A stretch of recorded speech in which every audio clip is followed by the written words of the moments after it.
Welcome to the Autism in Black podcast, where we focus on all things autism and the Black parent experience. Our goal is to always educate, support, and empower parents to advocate for not only their children, but themselves.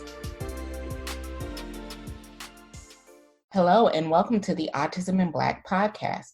I'm Maria Davis-Pierre, a licensed mental health counselor in the state of Florida and America's #1 autism advocate for Black parents. I am the founder and CEO of Autism in Black, Inc., where we aim to include the excluded. Today we have Jessie Lipscomb, who is a Charleston-based media consultant, blogger, and illustrator. Her now 3-year-old little boy, Jackson, was diagnosed with autism spectrum disorder and sensory processing disorder in 2018.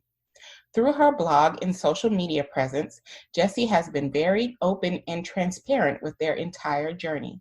From getting the diagnosis, parenting styles, potty training, and vaccinations, she talks about it all. As a result, many mothers have reached out to her for advice or just to say thank you for providing hope to them because they are just beginning their journey themselves. I'm really excited at having Jess on the show. I think she is a valuable resource for parents who are just getting the diagnosis for their little ones. So I hope you enjoy today's show. Hi, and welcome to another episode of the Autism in Black podcast. Today, we have a very special guest who I actually met last year at the Momference. She was actually in my breakout session, and I just love what she's doing, and she is so amazing. So today, we have Jessie. Hi. How are you doing today? Good. Just finished breastfeeding my youngest. I just had her, 2 weeks ago? Yeah, she has a brand new bundle of joy who is so cute. So I have read your bio already, but can you tell us more about who you are and what you do? Sure. I am 31. I live in South Carolina with my husband, 2 dogs, and now 3 kids under 4. Yeah, under 4. My oldest, Jackson, was diagnosed with autism in 2018, right before he turned 2. And then I had my other kid. So that was a very trying time. So we started his autism journey due to a speech delay at his 18-month wellness visit. He wasn't speaking any words or even really trying to communicate in any way. So that just kind of, we started that journey, and that just kind of spiraled into leading into an autism diagnosis and a sensory processing disorder diagnosis. Okay. So when you were initially taking him to his 18-month well visit, was autism even a thought for you, or were you thinking of any developmental delays, or you were just going in there and having your regular checkup? I was going in there regular checkup because it was just me and him. I was very pregnant, didn't think anything of it. We actually saw a different pediatrician than our usual one, and I did not like him. He was completely new and he had very cold bedside manner. So when I filled out the form that just asked how many words he had, and I put 0, or I think I put maybe 2 because he was babbling, and I was telling myself it was mama and dada that he was saying. When the pediatrician actually heard him, quote unquote, speak, he was like, nope, those aren't words. He is severely behind. You need to get him checked out. And me, as a brand new mom, being told by this brand new person that doesn't know my child or myself that my kid is severely behind, I jumped on the defense like, you don't know what you're talking about, whatever. Autism was not on mine or Matt, my husband's mind, at all, in the slightest. Not at all. I think that, and I talked to my husband about this, and for those of you who listen and know, my husband is a physician, and we have this conversation all the time about how a physician's bedside manner and how they approach you can make you go into the defense and make you not even want to continue with Western medicine. Correct. Because they can be so harsh. And because they even in my case, not even wanting to listen to me when my concern was autism. And they're like, no, we're going to wait. And it's like, okay, if I'm telling you a concern, can you listen to me? And in your case of being so harsh, not knowing anything about Jackson or you, and just saying, oh, your son's severely behind. Yes. And not giving you any information. That to me would automatically put me on the defense as well. Oh, absolutely. And then what made it even worse is because I was just like, nope, I'm not going to do that. And we were also moving. We got we were living in Washington at the time. And I was ironically moving across the country to South Carolina, I think 2 weeks after his 18-month appointment. Okay. So he was like, I can refer you to this place in Washington that is great with kids. And it's just like, it doesn't matter to me because we're leaving. It would be pointless. Don't even bother. Mm-hmm. And he said, okay. I get back home. My husband is at home and tells me like, oh, I got a missed call from this physician saying that he referred us to this place. And I was like, okay, this doctor just completely disregarded everything I said to him, how I was feeling, went behind my back and contacted my husband and still put the referral in. So that just started me off on a very sour note. It is. It's like, so even when having conversations with our doctors in the beginning, they were so dismissive of me as the mom and would just talk to my husband. I'm like, okay, no, I'm talking. You know, so to be completely dismissive of, you know, what you said to them is just, to me, again, you know, saying to us as a community that you don't listen to us. Correct. And it makes it difficult to have these relationships with you when you don't even care about my concerns. And I've just told you I'm moving, so don't do it. Thankfully, everyone that we've been in contact with since has been phenomenal. Right. I don't want to say like that area was bad, but everyone in South Carolina that we've worked with, like as all of his doctors, therapists, everyone, his EI, phenomenal listeners. It really feels like they genuinely want to help Jackson and our family as a whole. So I love that. Great experience since. So how did we go from the doctor giving this referral and you guys moving to Jackson actually getting his diagnosis? So we got to South Carolina. My husband then came over a month later, and he showed the most concern for Jackson. I'm trying to think of how to word this. He was very hung up on the doctor saying that he was very behind. And Matt is a very logical black and white person. He loves to research and read and all that stuff, where I do my research via experiences and other people's experiences. So he had read that by 18 to 20 months, kids should be speaking X amount of words, and Jackson clearly was not there. So he was pushing me to like, hey, can you just get Jackson evaluated through BabyNet here in South Carolina, which is state coverage for kids under 3 years old. And so I finally took him at 19 months, and I hated it. I went by myself, extremely, extremely pregnant. I think I had Miles the next month. So I was very hormonal. Took him, and they asked a bunch of questions and a lot of things. And then in their standard practice, when they evaluate new kids, they ask 3 questions, which is a very basic ASD test, I guess, Autism Spectrum Disorder test. And I knew it as soon as the person asked the questions. I was like, I remember specifically looking at Jackson, a tear running down my face, realizing that he was not going to respond to these 3 questions. I don't remember what 2 of them were, but the one was just responding to his name. Does he respond to his name? Yeah. I knew the answer was no. I wanted to say yes. Like, obviously, my child knows his name. But the real answer is no, he doesn't respond to it. And right now he still doesn't. He doesn't really have that much of recall. But because of the way that I answered and he did not respond to certain questions, we were then sent to, who was it?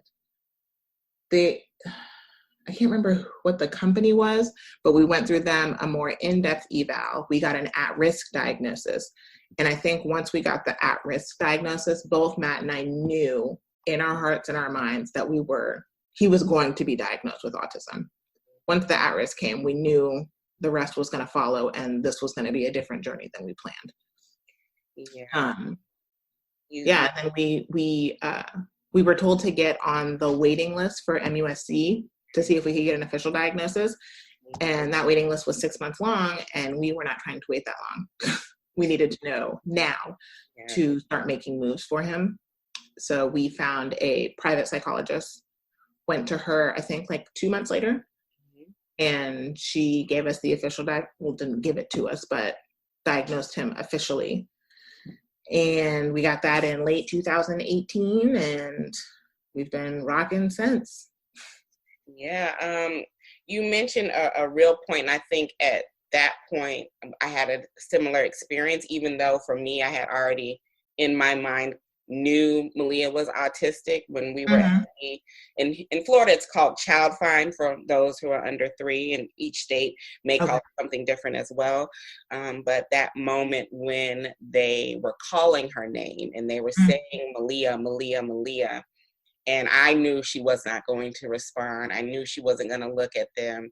At that moment, it got very real for me, because I was like, okay, yeah, this is real. She's not responding to her name, and then the second layer that was kind of a blow for me is that they would make loud noises to get her attention.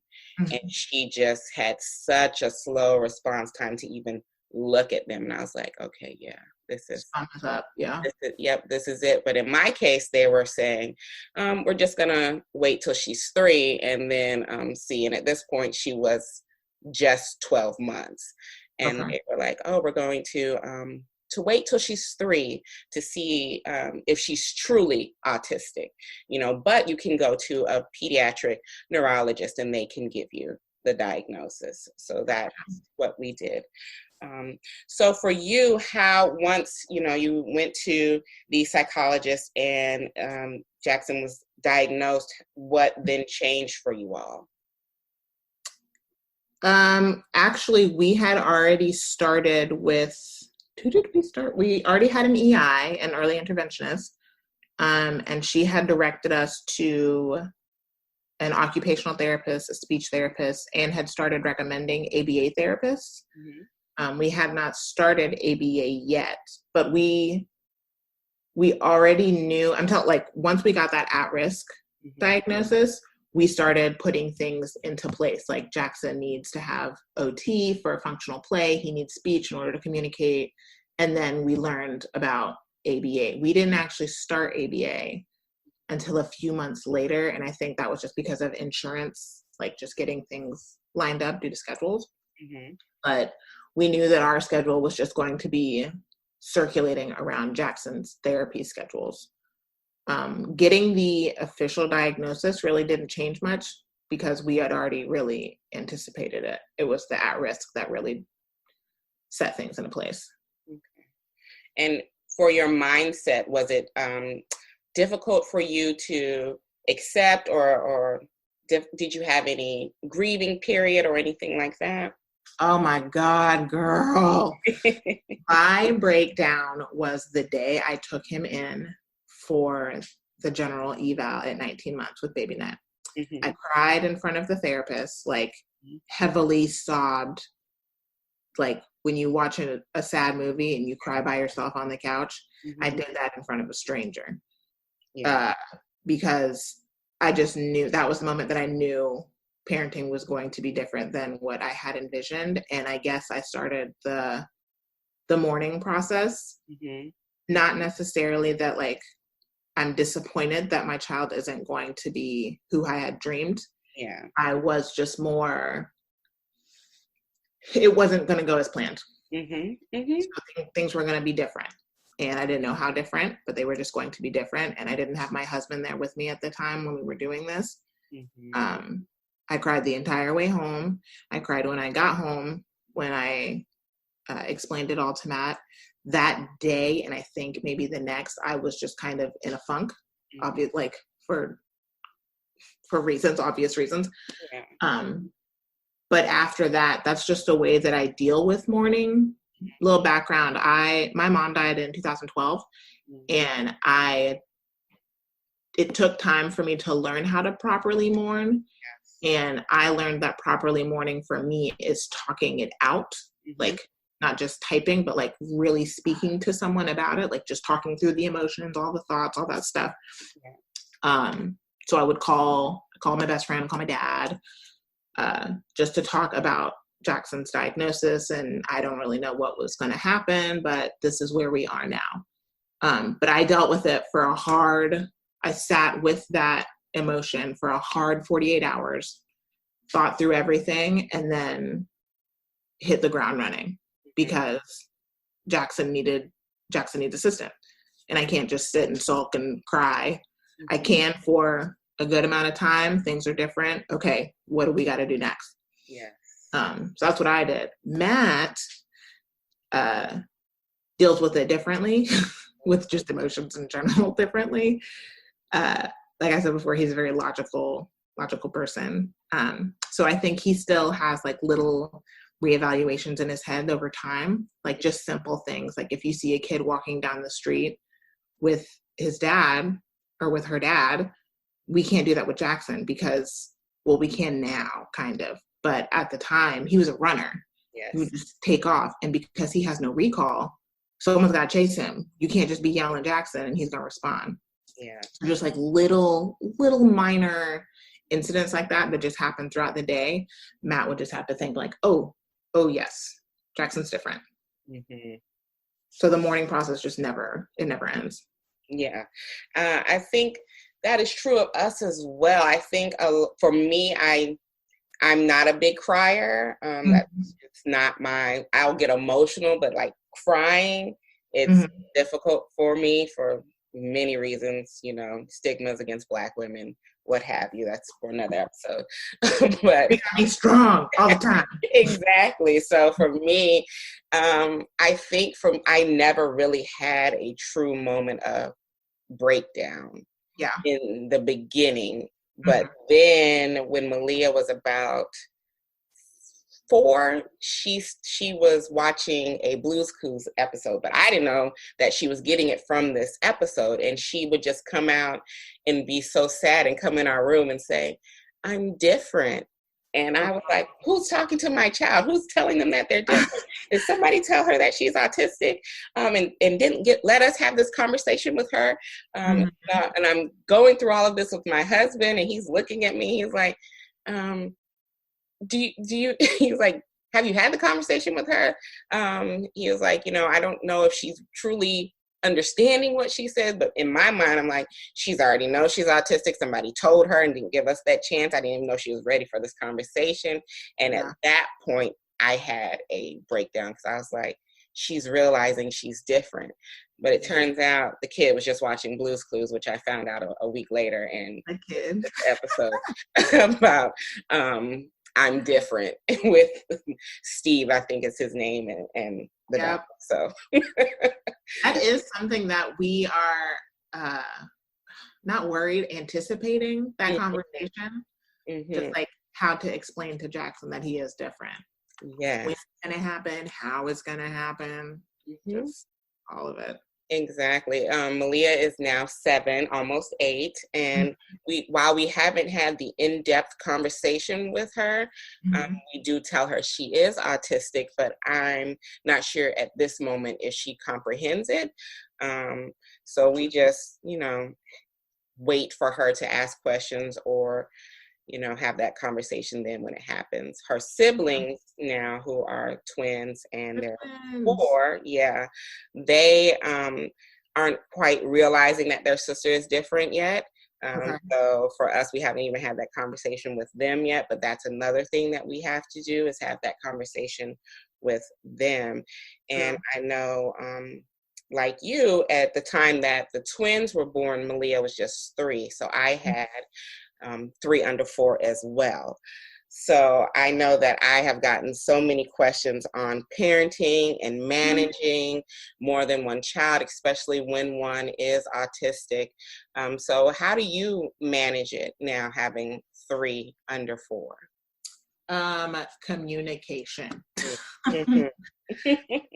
communication and truly accepting help Yes. when offered. My biggest thing is I am bad at asking for help. Me too. I'm really bad at asking. I'm really bad at allowing others to help me because I swear I can get it all done myself. If not, I can do it faster than somebody else, or whenever they do it, it's not going to be to my standard. So I have learned to let go of certain things. Also, a biggest thing that we actually just recently did is we hired a nanny. Oh, yes. So we did that specifically for when Simone, my youngest, was born, because I work part-time as a media consultant and I work from home, but I need that time because I cannot parent 3 kids while also working. Yes. So Matt and I made the decision that we would hire a nanny a few days a week to come here, specifically be with the kids while I can work, and get stuff done, schedule appointments, all that jazz. It also helps that Jackson is in ABA therapy. And the therapists come to the house. We have a therapy room in the house that is also doubles as a playroom. So the therapy will consist for a few hours in the house while we have the nanny also here with the other 2 kids. So I can either use that time to work, go run errands, take a nap, do whatever I need to do for that specific time frame. Love that. But then communication, my God, like I think communication is definitely undervalued and underappreciated. Yes.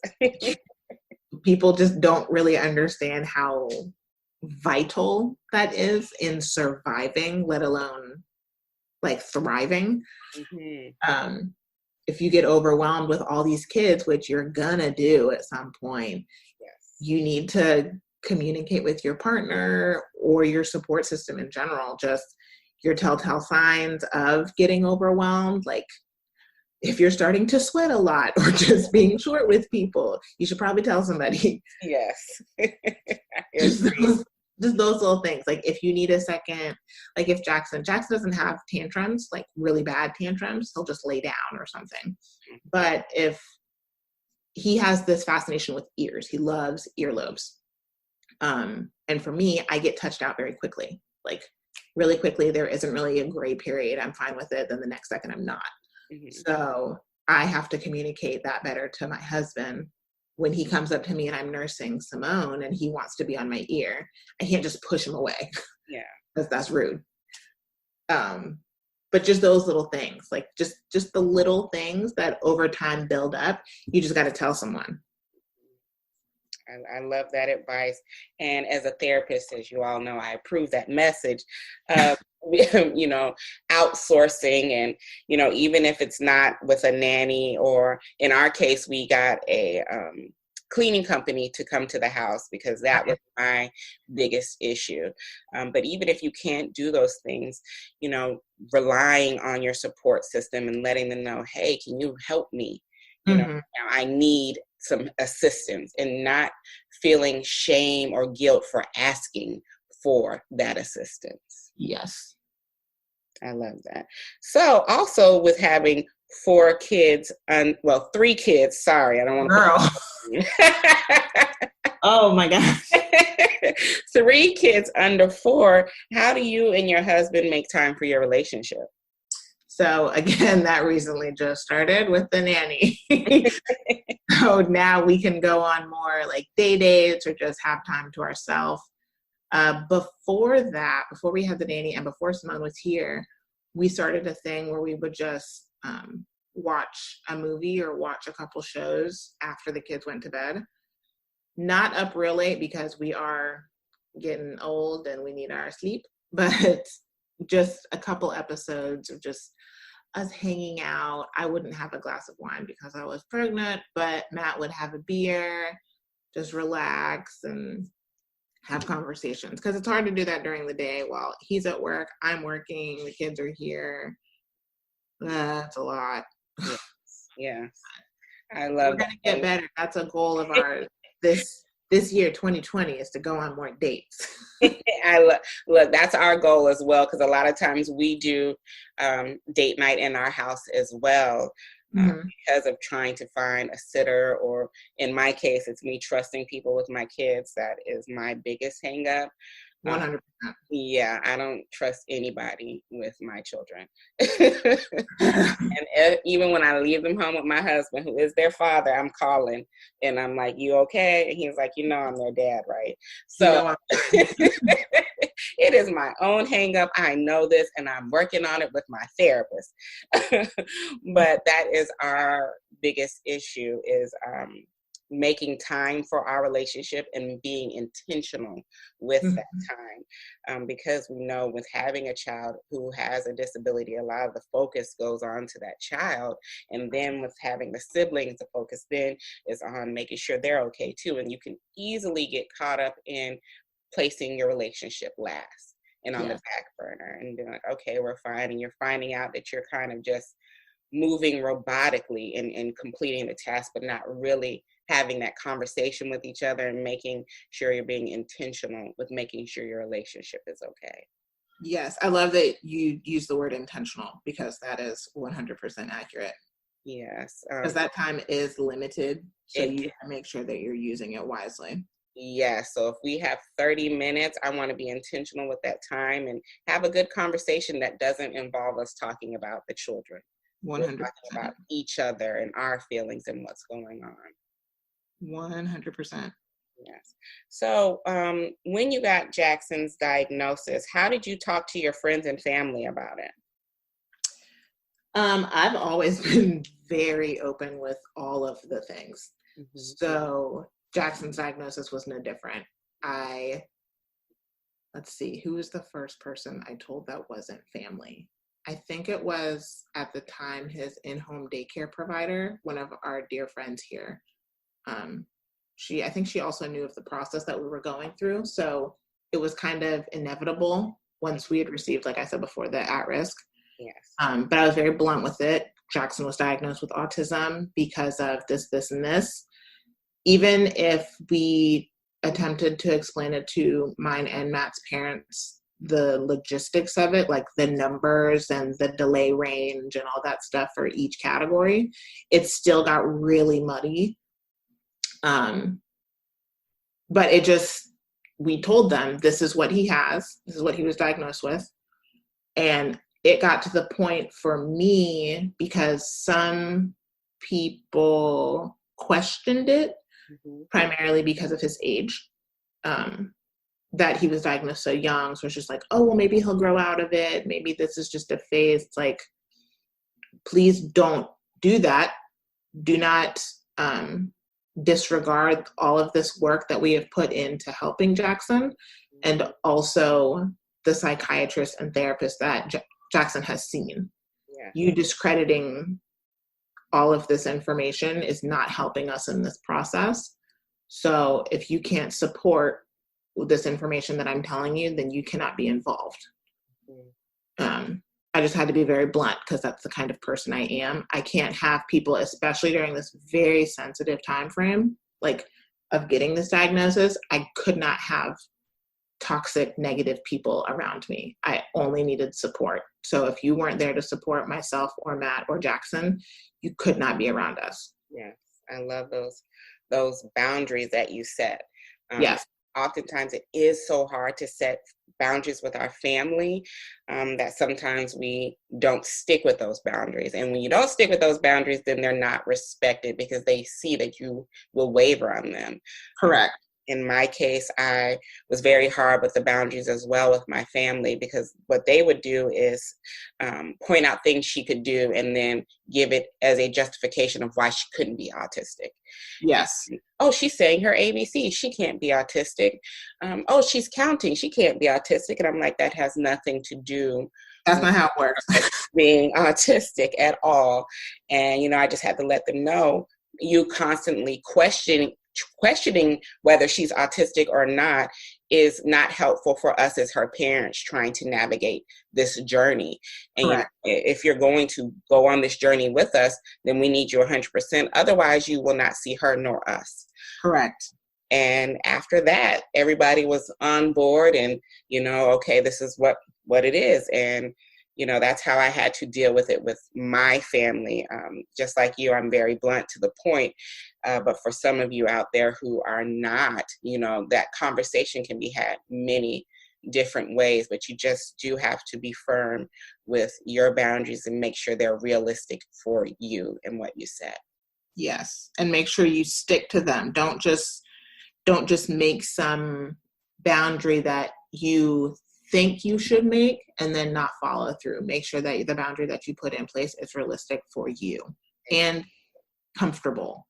Like, we don't want you stressing over this. You're already stressing over some other stuff. Exactly. Because, this journey has its peaks and valleys. We are, learning at this point and learning over here and like, okay, this is new. This just came out. I have for, autism parents, we have to go through a lot to make sure we're advocating for our children. And you do a wonderful, wonderful job.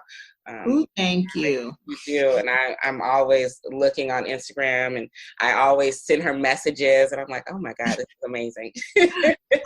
But just everything that the environment that I've seen from Instagram that you've created for Jackson is just amazing. And I love when parents do that because it just makes, sets up better for our children that they're going to be more successful in whatever they do because they have the love and the support from their parents. Yes. Thank you for acknowledging that. It always feels good yeah. to hear that. Matt and I, we're really convinced that we're just doing what any parent would do for their kid, atypical or not. Mm-hmm. But apparently we're learning in this journey still that that's not always the case, that we are going above and beyond in some measures. Yes. And I think a lot of times, especially in our community, we do get hung up on the diagnosis, and that can hinder a lot of parents from moving forward because their grief period will last longer than those 48 hours that you had, and it gets Correct. to the point where they just then become, they don't know how to move. So yes. Their child is then, not benefiting because their parents are not moving forward. So, a lot of times, while we don't want to be seen as heroes and things like that for just loving our children, at the same time we have to know we do have to parent differently, we do have to move differently, and there's things we have to make sure our children have because they have a disability. Yes, ma'am. So what are some words of wisdom you can share with our listeners? I think my biggest message would be that receiving any kind of special needs diagnosis is not necessarily a quote unquote death sentence.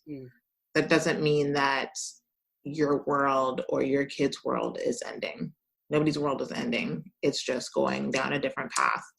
And it's going to be challenging because it's brand new world for you and your child. It's probably been down a few times by other people, but it's going to take some work. Yes, I love that. It is not a death sentence. And I know a lot of times my friends when I was telling them Lee's autistic, it was awkward for them because they didn't know what to say. So we would get a lot of, oh no. And I'm like, she's not dying. It's not like that. Yeah. We're okay. She's fine. She's not, it's not a death sentence, she's not dying tomorrow.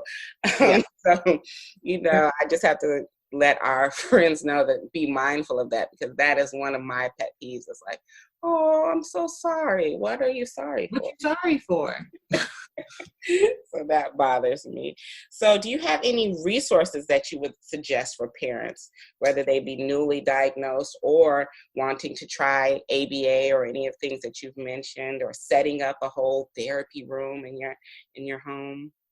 You can visit my blog. I'm just kidding. We're going to get to that. Oh my gosh.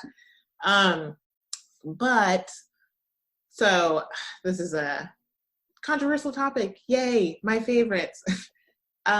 When we first got Jackson's diagnosis, autism was not on our mind at all in the slightest. When we received it, immediately we think of the only autism thing in our brain, and it's Autism Speaks. Mm-hmm. So we immediately went to the website, did some research, learned some stuff. The controversy with Autism Speaks kind of sent us off of them. They do provide a lot of great information, especially for newly diagnosed kids and parents of newly diagnosed kids. Just general information on like what ABA is, what the therapists are, or what the different therapies are, what exactly autism is. What pushed us away from Autism Speaks was the fact that they kind of treat autism like it's something to be cured. And that, I think, putting that in the mind of a parent with a newly diagnosed kid just sets them down a negative path of trying to get them to be quote unquote normal rather than meeting your child where they are and moving forward, which is what we have done with Jackson. There's nothing wrong with Jackson. He just learns differently and he absorbs the world differently. As far as specific resources, sorry to say, I don't have any specific ones. I absorb my information via experiences, via talks of other moms, dads. There's some Facebook support groups that I am part of. I do not interact on them because everything triggers somebody. Yeah. However, I do find it comforting to hear and read of other parents' stories, whether their kids have more severe cases or not. Just seeing that I'm not alone on this island that is special needs parenting. Because it is very isolating. It's extremely isolating. So connecting with other parents and other groups, I think, is very vital. There are so many out there. I can't even, and of course I can't even name one, but I think for me, for a social person like me, just seeing other stories like that really made me feel more comfortable. Like, okay, not the only person with a kid that will run away like this, that doesn't eat certain foods because of the color or the texture of it, that has certain stimming things like spinning and lining things up and dancing with them and stuff like that. Yeah. So I love how you stated you are in many Facebook groups, but that you don't really interact, and that is a form of self-care and protecting your space, and energy, because like you said, you could post one thing and then there's a whole, it triggers somebody and then there's a whole debate going on. Oh my goodness, absolutely. Yeah, because I'm a lurker as well in a lot of Facebook groups, and I just see a lurker. Is that what we are? We're lurkers. That's what I call myself. I'm like, I'm a lurker because I'm in a lot of the groups, and sometimes I will mess up and comment, and they're like, "Oh my God, you're in here!" I'm like, "Oh gosh, like, dang it!" But I do lurk as well because it's about protecting your space and your peace, and just remember that you, as I like to tell all parents, you're the captain of the team. So what you choose to do in your home is the decision that you're making for yourself, and somebody else is going to make a different decision for their home, but that's okay because that's their home, and there's no need for us to go have a back and forth about what I'm doing my home versus what you're doing, because we're both making the best decision for our home. Absolutely. Could not agree with that statement anymore. Yeah, so let's talk about your amazing blog. Tell the people about, I love her blog. Tell the people about your blog. It is mamalipsherself.com. I started it when I was actually pregnant with Jackson because I was looking for other mothers of color blogs and social media presence, and at the time, I don't know if I was just not looking hard enough or something, but I couldn't find any, at least any that I wanted to follow, quote unquote, whatever. So I started blogging. I was using it as an online journal. I didn't really have a specific direction that I was pointing it towards. I was just kind of aimlessly logging everyday things or whatever. Mm-hmm. Once we started down Jackson's journey at 18, 19 months, it kind of paved the way for me. and I just started logging all of my thought process through his diagnosis. And it was very jumbled, very unorganized.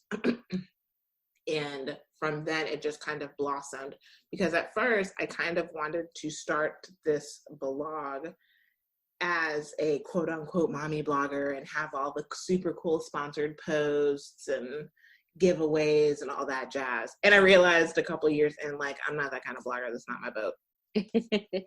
Getting Jackson's diagnosis, I was like, okay, I need to go more of the educational awareness route, because that seems to be my more I'm very comfortable talking about these things and putting them out there, and typing them out like this really helps me understand it better myself, because I can't talk to somebody else about something if I'm not there. Does that make sense? Yes, yes. So I started with just logging the whole at-risk thing, and then it turned into all of his therapies, and then the individual things that come with autism, like stimming and food aversions and interacting with other neurotypical kids, like his siblings and other kids at his daycare, stuff like that. And it just kind of took off.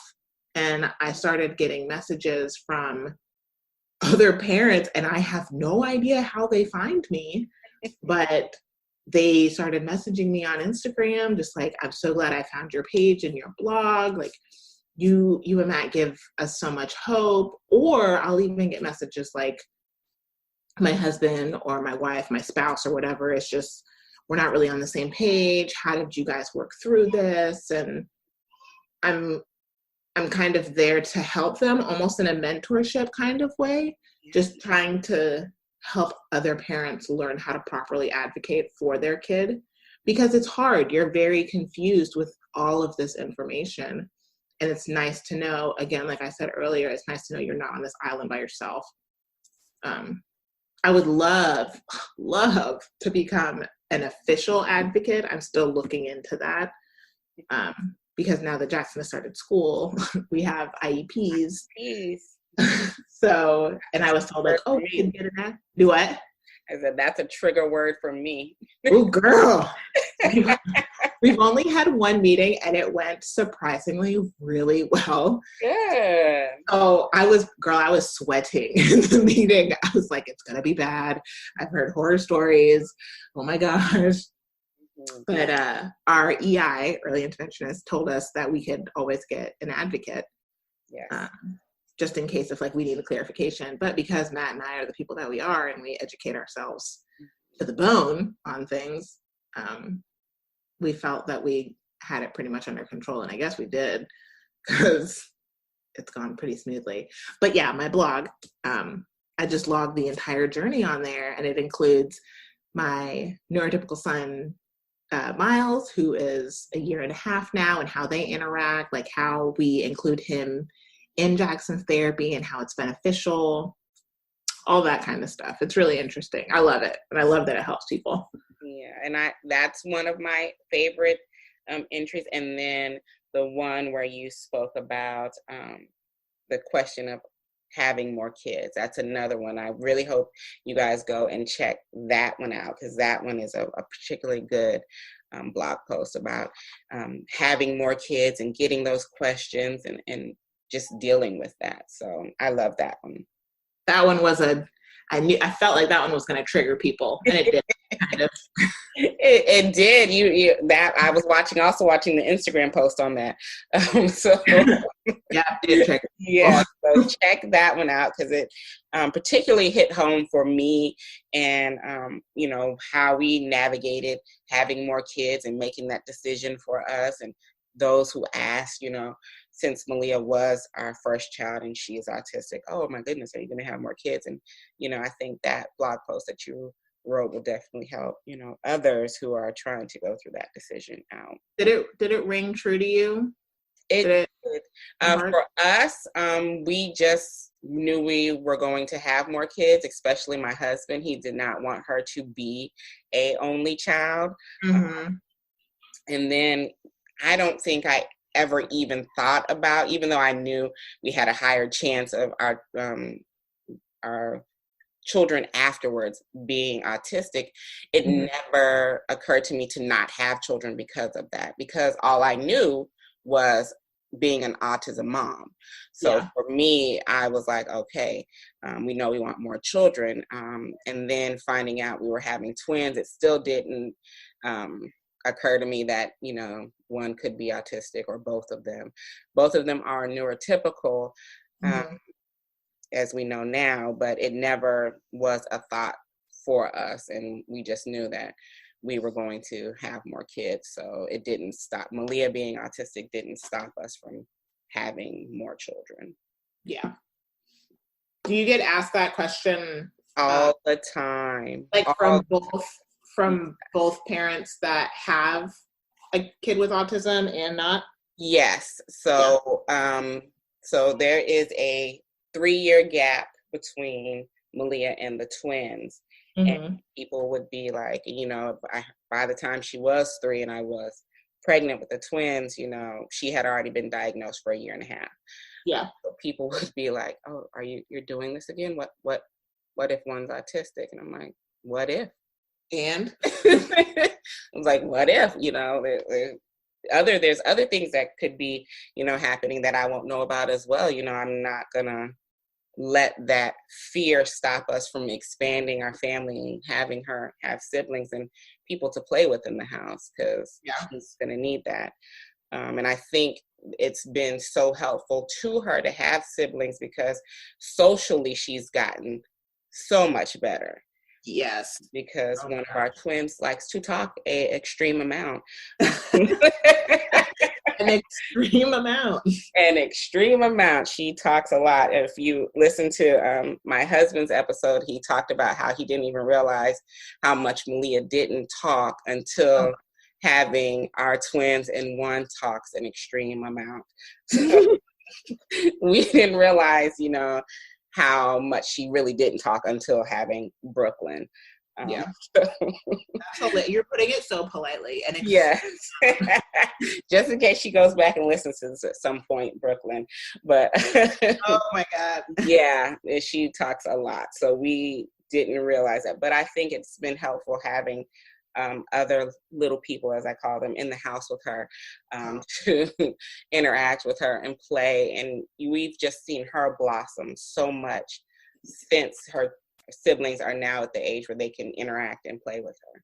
Absolutely. I mean, we're definitely looking forward to that with Jackson and Miles. And Miles is very, I'm gonna just say it, he's very dramatic, and his personality is blossoming every day. Yes. And it's now to the point where Jackson is seeing Miles and how he responds and reacts and plays with things, and is now starting to mimic younger brother in both like words and signing and just proper playing and stuff like that. And it's a beautiful thing to see. It does kind of mess with our heads a little bit, and you've probably gone through the same thing, maybe, just how the older sibling is, or the younger sibling is almost older than the oldest. Yes. Mm-hmm. They're just acting that way, and that's just how they're developing. So that's like one of those reevaluation things, but it's absolutely beautiful to watch. We love seeing them interact together. It is. Brooklyn is the youngest twin, but she acts as if she's the oldest child in this house, and she acts as if she's older than me and her father as well. So that's it's another episode as well. But she takes on that responsibility, and she's very protective. They both are very protective of Malia, and she is very protective of them as well. So that's always been a concern, but I also don't want to put that weight on her. Yes, to say, hey, you have to take care of them. No, that's not what we want to do. But I do appreciate them being very protective of her. Absolutely. And it's a great learning experience for everyone involved, the kids included as well. Like they get to see, that's something that I touched in my blog. They get to see a different side of being a child. Yes. Or they're raised with the difference in their household. So they're just raised to be a little bit more understanding. Yes. And patient. Yes. Patient. So patient. And I love having the opportunity to raise a part of the next generation with that in their mind. Like, it just makes me feel incredible that I'm raising someone that is going to be caring and understanding of differences and not just immediately rejecting it or questioning it. Yes, I love that as well. And I think the next generation, they will all be so more caring, because this new generation that I'm seeing, they're so much more accepting. And I love that. It's usually the adults that are older than you and I that have the issues. Correct. You know, so seeing how they interact, I think we always can learn a lot from them. So thank you for sharing that. So where can everyone find you on social media, your blog, your Instagram, and make sure to follow her, and it will all also be in the show notes as well. But tell everyone where they can find you. Let me go look up all my handles because I don't remember what they were. On Instagram, you can find me at Mama Lips. So I'm gonna spell it out, at MOMMA_LIPS. And then my blog is www.mamalipsherself.com. Perfect. But yeah, follow me. Yes, because you will not be disappointed, and it's helpful, and you're adding someone else to your tribe that is, experiencing the same things as you. So I just want to thank Jessie for being on the show today. Thank you for having me. I am flattered. I would not have imagined I would be on your podcast a year from meeting you. No, you are amazing. And I know people will benefit from this episode and this conversation that we've had. So thank you again. And I hope you all enjoyed the episode. So we'll see you next time. Bye. If you haven't done so, make sure to subscribe to our podcast so you can always be notified when a new episode drops. To get the resources shared on today's podcast and the show notes, make sure to go to autismandblack.org/podcast. And be sure to share your takeaways from the show on IG stories and Twitter using our official hashtag AIBpod so that we can find them and share them. And if you want to continue the conversation from today's episode, make sure to join our Autism in Black podcast Facebook community. And please make sure to answer the questions to gain entry. Thank you for listening and joining me this week. Have a good one.